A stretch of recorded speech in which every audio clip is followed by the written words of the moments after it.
Do you have the gift of gab and like talking about interesting topics? Are you often called opinionated by your friends and family? Then come to Anchor where you can be all of the above and get paid for it. Along with being one of the easiest systems to create contact with, Anchor supplies everything you need and can be used from your smartphone or computer.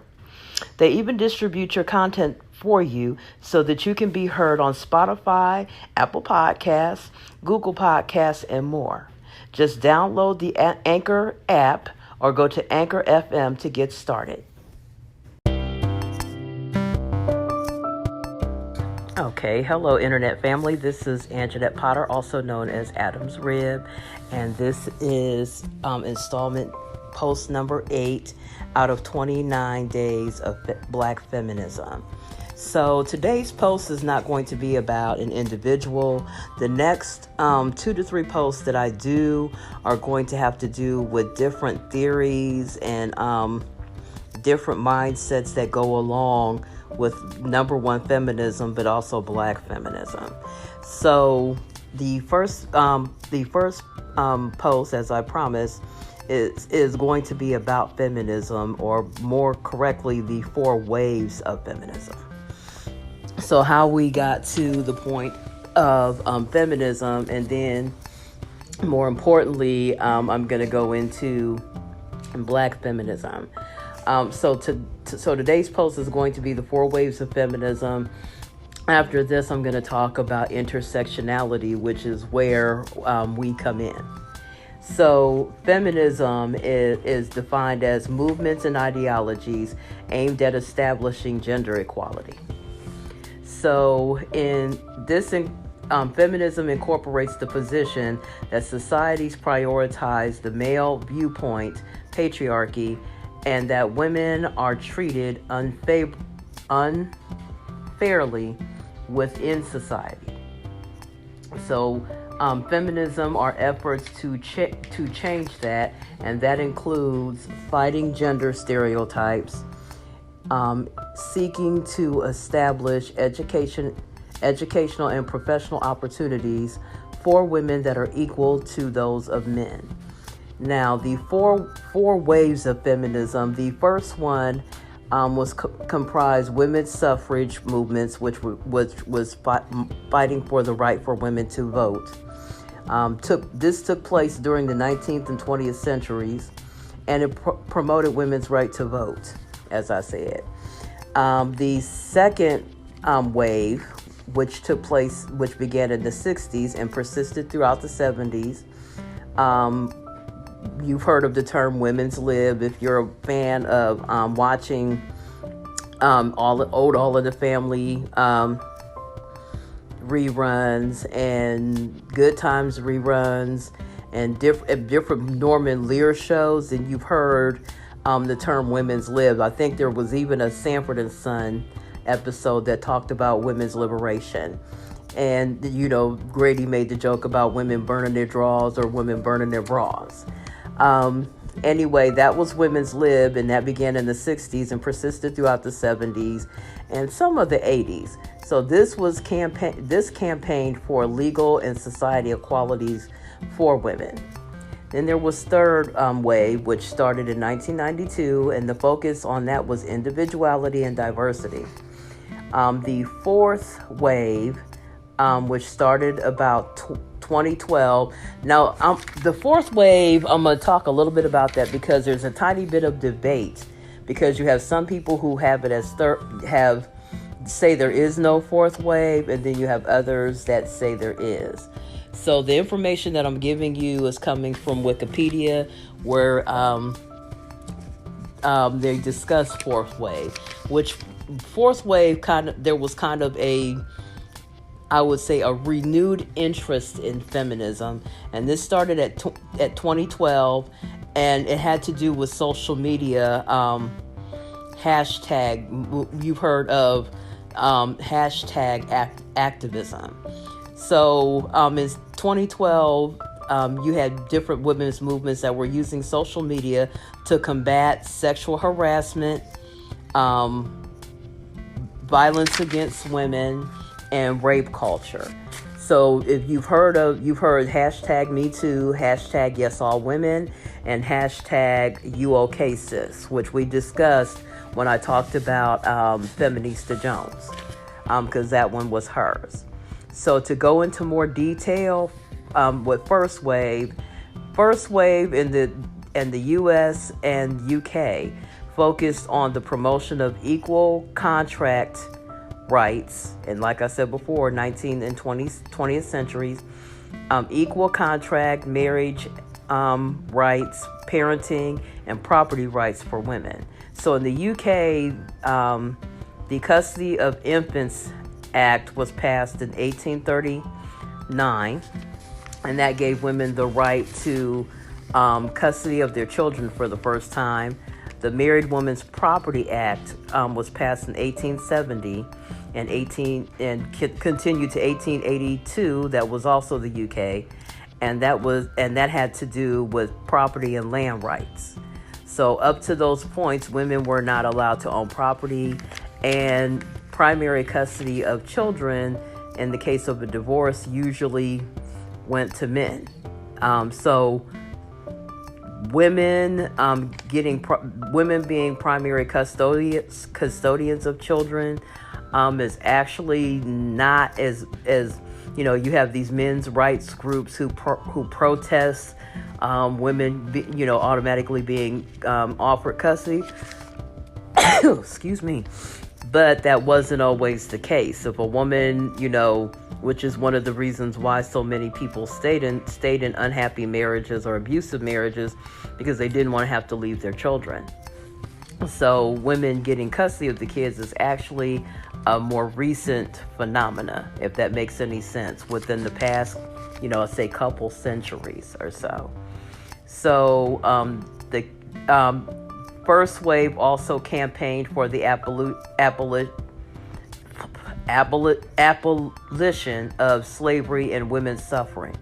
So you've heard the term abolitionists. That was based on Quakers, the beliefs of the Quakers, and they played a huge role in the Underground Railroad. And we discussed that back when I was giving my critique of the Harriet movie and gave background on Harriet Tubman and her real actual story. So and I think she played a prominent role in women's suffrage as well. So women's suffrage brought about the 19th Amendment, which happened in 1919. The abolitionist movement was based, like I said before, based largely on Quaker teachings about the equality of mankind. More details, if you want to get into more details about that, because there's a lot there, you can go to the Wikipedia page and see, even more. So if you look at First Wave, it's actually quite global, because there were movements going on in not only the UK, not just in the United States, but also in UK, in India, in Asia. So so really the First Wave, just like all the other waves, if you read up on that information, they were quite global. So there were other movements going on around the world, as well as the US and their issues. So second wave, like we said, was 1960s. That had to do with family laws, family law reform. That's where the marital rape laws and domestic violence laws, and they challenged husbands' control over women. You no longer needed your husband's permission to do even the most basic things that we take for granted now, like, bank accounts and being able to work and different stuff like that. Women in the workplace, protecting workplace rights, and everything. Let me see here. In that particular, to focus on the marital rape laws, at one point, we take a lot of stuff for granted. At one point, rape laws did not extend to people who were married. So a man could rape his wife and not be arrested and not have charges pressed. Terrible thing. As a matter of fact, I don't think that marital rape actually got outlawed or became prosecutorial, meaning you press charges, until probably around the late 80s, early 90s. And I agree 100% with being able to press charges on your husband if he rapes you. You know that there's no place for violent behavior within a marriage. And there's a lot of religious groups that don't like the fact that it was made illegal, and plenty of them protested making it illegal because they felt like it would keep women from giving their husbands any. And I'm like, okay, but if you're a man that doesn't rape his wife, why would you want to keep it legal for other men who may rape their wives to do so? So I, as a born-again Christian, I am perfectly okay with a woman, pressing charges. I think if you are that violent, you need, as a man, you need bigger help than just being able to get some when you want some. You have bigger issues than that. Anyway, to go on to third wave, which is, like I said, the 1990s. If you've heard of the group Riot Grrrl, and it's Riot and GRRRL. So they were part of punk subculture, which was underground feminist punk rock movement.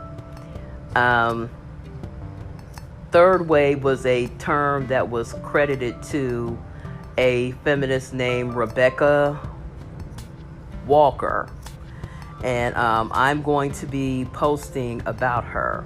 She's actually African American, and she wrote a article for Miss MS magazine in 1992 called "Becoming the Third Wave," and it was in response to the appointment of Clarence Thomas to the Supreme Court.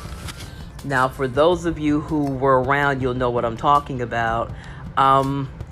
I was not a big fan of Clarence Thomas being appointed, and I remember hearing some black people at the time saying, well, at least they appointed a black person. And I said, no, they appointed a black conservative. If they were interested, at the time that they appointed Judge Thomas, they appointed him because Thurgood Marshall had stepped down. Thurgood Marshall retired, and so we were like, well, we lost the only black person that has ever been in the Supreme Court, that has been a Supreme Court justice. So, of course, black people were concerned, so they went ahead. And this was during the time of the first George Bush being president. So, they went ahead, and I said, first of all, if you honestly think that they're going to put a black person in there that has Thurgood Marshall's politics at the time, which were pretty liberal, that's not going to happen. They're going to get somebody. That black part is just to appease us. And so at the time that he was appointed, there was an issue. They had to have hearings because he was accused of sexually harassing Anita Hill. And I remember asking my mom during the time, I was like, do you think he did it? And she was like, yeah. And there were a lot of terms being thrown around at the time. And so as I got older and the internet became available, I was able to look up more terms.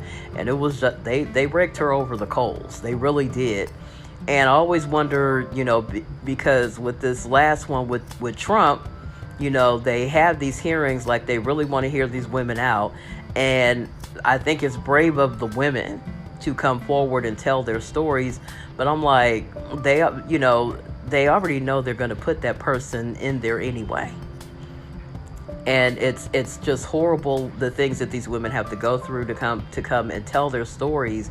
And it's good for them to be able to tell their stories, but it's also horrible that they're going through all of that, because in the end they wound up being appointed anyway.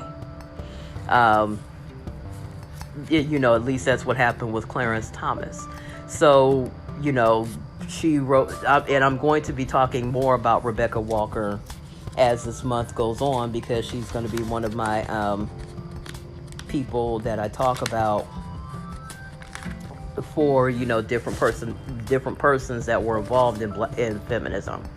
So second wave sought to third wave sought to challenge or avoid what they deemed to be the second wave's essentialized femininity. So existential child, me and my Roddy. So the definition there: every entity has identifying attributes necessary to that entity's identification and function. In this case, that identity and function has to do with femininity. So let me see. Third wavers argued that second wave essential definitions of femininity. There we go. So sought to challenge or avoid what it deemed the second wave's essential definitions of femininity. They felt like the definition of femininity overemphasized experiences of upper middle class white women. So you probably have heard arguments by different people who consider themselves to be woke, which I'm not going to challenge on. The whole thing of black women not being included in feminism, which is not true. First wave, there were still black women who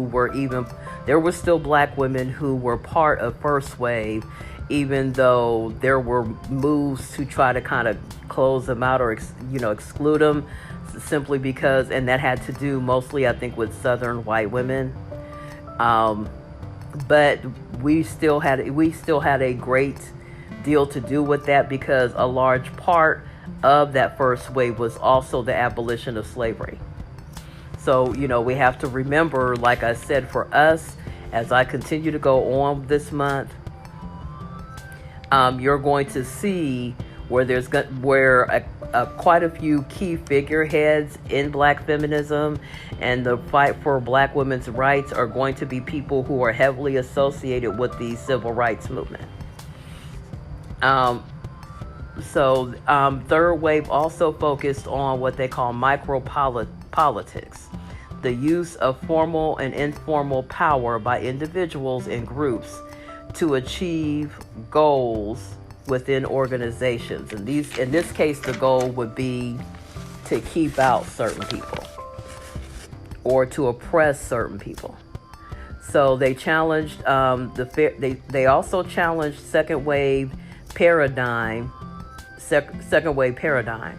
A paradigm, as you know, is a pattern or example of something. It's a model. So they challenged second wave paradigms, Lord have mercy, as to what was or was not good for women.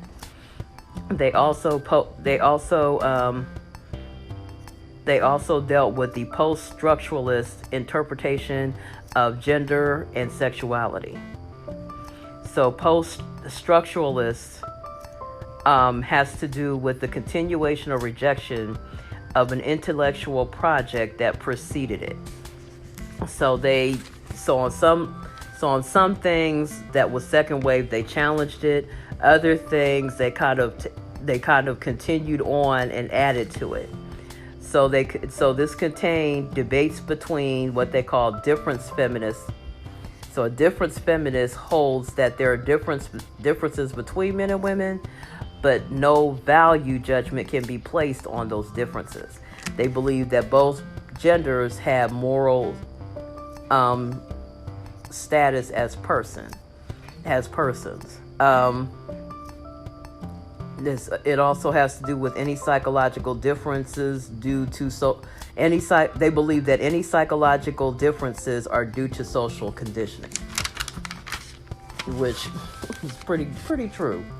Okay, that we also during that time got the this is where we also arrived with the term standpoint theory feminist. So standpoint theory is a feminist theoretical point of view that states that a person's social position influences their knowledge. This argues that research and theory treats women and the feminist movement as insignificant and refuses to see traditional science as, it says unbiased, but I would think it would be biased. Traditional science as biased, which is understandable. I can remember seeing seeing this news documentary or news story one time where they talked about different hospitals having a difficult time diagnosing women. And if you're already having a difficult time, let's say diagnosing white women, it gets a whole lot worse when you start talking about women of color. And it had to do with the fact that most of the models of diagnosing medicine were based on white males or males, on male anatomy. And it can make a difference because different diseases like diabetes, I have diabetes too. Well, they manifest in different ways depending on your gender.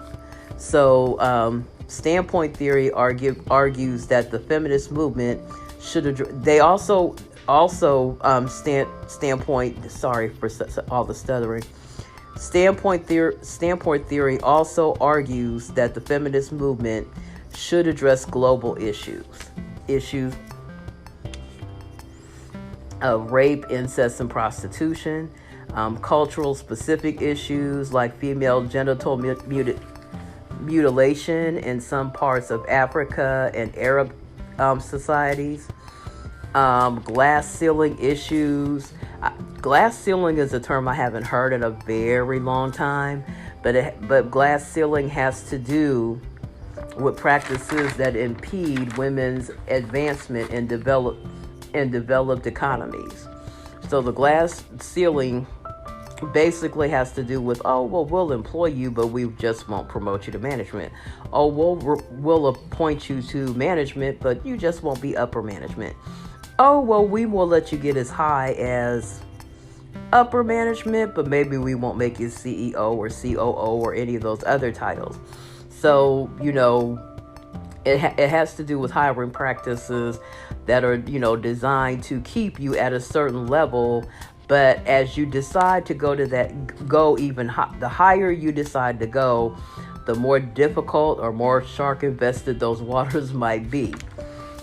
So in order to understand how gender equality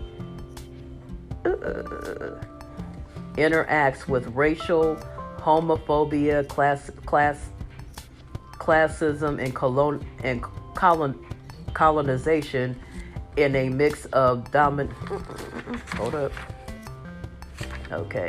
in a mix of domination. So mix of domination has to do with a sociological paradigm that explains issues of oppression that deal with race, class, and gender. Now, after getting through all of that, we're now at fourth wave. And like I said, fourth wave is disputed in some circles. Not everybody agrees that they're a fourth wave. I would have to say I think we do have a fourth wave, and I think fourth wave is where we currently are. And like I said, that's associated with social media and hashtag activism. Now, hashtag activism and fourth wave is a term that was started by Prudence Chamberlain. The focus of fourth wave is justice for women, opposition to sexual harassment and violence against women. Defined by technology, that also came in by a British journalist named Kira Cochrane.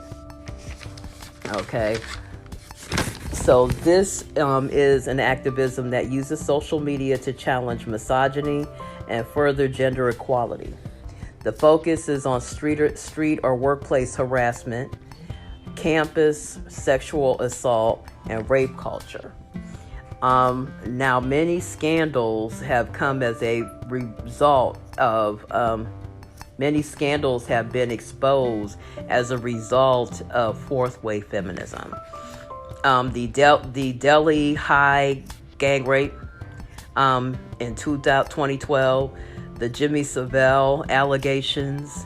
For those of you who don't know, Jimmy Savile is a British comedy figure that was alleged to have molested a lot of children. The Bill Cosby allegations that have, that of 2014, the Isla Vista killings, and I talked on one of my earlier blogcasts about the Yes All Women movement, and Isla Vista is where we got the Yes All Women hashtag movement, and it was the result of Elliot Rodgers and his killing spree, all because he was still a virgin. And if you ever get a chance to go to YouTube and type in Elliot Rodgers and look at some of his tapes, because he had quite a few videos on YouTube, and I think they may still be there. He talks a lot about his manifesto. He talks a lot about how he's going to have his revenge on women for not dating him, and revenge on other men who women were interested in. Is very chilling. He talks a lot about being places and not being dated, and no one wanting to talk to him, but some of it is a lot of stuff that he also brought on himself. Much as I hate to say it, there were also other mitigating factors, such as an undiagnosed mental illness. There were rumors that he might have had an issue with Asperger's possibly, or autistic, but just the fact a lot of people don't like to look into mental illness. A lot of people will know he just felt like blah blah blah. I'm like, okay, but if you have an undiagnosed mental illness and it's not being looked into, and possibly something you may need medication for, it will affect. You might have been raised in an environment that taught you to be entitled, but it's just aggravated if you have something going on with you that isn't diagnosed. His thinking definitely was off. The trial of Jian Ghomeshi, you would have to look that up. I know it had to do with rape, and some of you may be even more informed on this particular case than I am, and that's okay. Okay, that's perfectly okay. I remember hearing the name in the news, and I know it had to do with rape. I would have to look it up. In between now and another posting to give you an update to let you know exactly what the details were with that. And of course, now we're dealing with the jury being out on the whole Harvey Weinstein thing. So,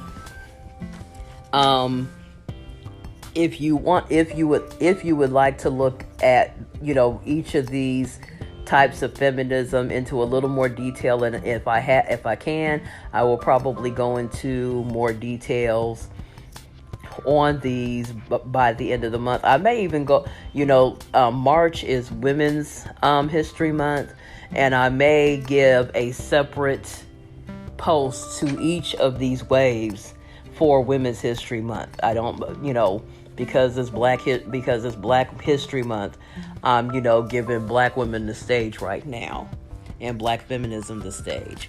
So the next post that I'm going to be doing after this one will be on intersectionality, and after that, Black feminism, and then I will get into womanism, because Black feminism and womanism are not 100% the same. There are differences between the two movements, and I will go into Christian feminism. I'll I think I'll intro Christian feminism, and then I'll do more on Christian feminism in March, because I still have other personalities that I want to give honor to and post throughout the rest of February. Anyway, you're hearing this. Let me see here.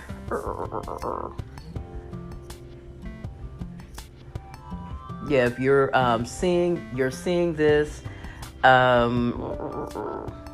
After this, I will be doing the ninth post, which will be on intersectionality.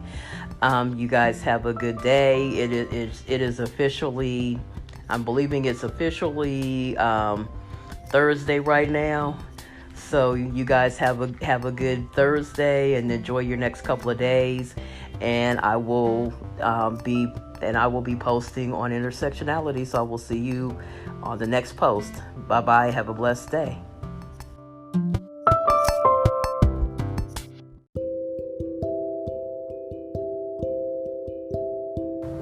Hello, you have reached the message line for Adam's Rib Media Ministry. If you would like to give me a shout out, recommend some topics for discussion, or give an opinion about some topics that I've already discussed, either here on my podcast or on my blogs, leave me a message and I will get right back to you. Have a blessed day. Bye-bye.